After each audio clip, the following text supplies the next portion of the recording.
जय श्री कृष्ण। गीता का 6वां अध्याय और 4वां श्लोक। यहां भगवान बात कर रहे हैं उन्नति की।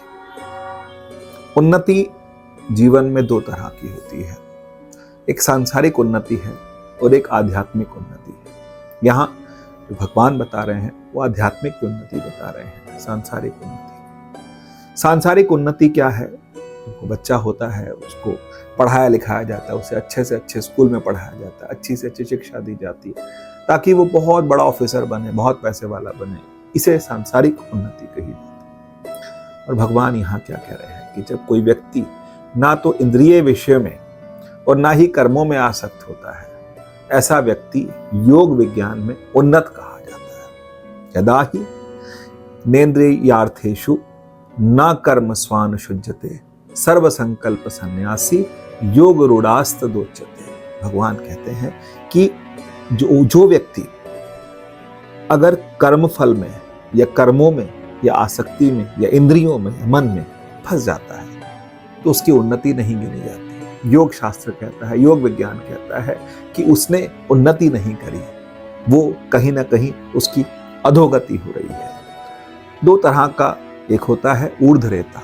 ऊर्ध्वरेता का मतलब जो व्यक्ति सदैव परमात्मा में लगा रहता है, परमात्मा का चिंतन करता है, परमात्मा की बात करता है, वो ऊर्ध्वरेतस हो जाता है। उसकी जो ऊर्जा है वो ऊपर हो जाती है। उसका जो मन है वो सहस्रार में टिकता है, उसका मन जो है वो आज्ञा चक्र में टिकता है, उसका मन जो है वो संसार से परे हो जाता है, वो सभी चीजों से उदासीन हो गया है। उदासीन का मतलब होता है उद मतलब ऊपर, आसीन मतलब ऊपर बैठना।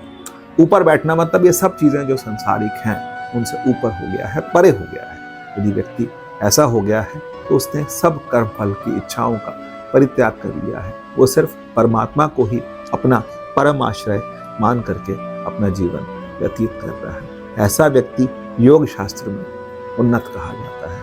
उन्नति उसी की मानी जाती है क्योंकि at the end of life, जिस दिन हमारा जीवन समाप्त होगा, तब हमने क्या किया, क्या खोया तो क्या पाया? तो हमने कुछ नहीं पाया, सिर्फ हमने संसार को दिखाने के लिए हम स्वयं बहुत पैसे वाले हो गए, बहुत ज़्यादा हमने ऐशो आराम जुटा लिए, हमने इस तरह की चीज़ें करी और उसके बाद हमारी उन्नति हुई नहीं। उन्नति तब है जब हम अंतिम क्षण में भी परमात्मा को याद कर रहे हों और हमारी जो अंतिम श्वास हो वह परमात्मा को समर्पित हो और पूरा जीवन जो है वो परमात्मा को समर्पित हो। जय श्री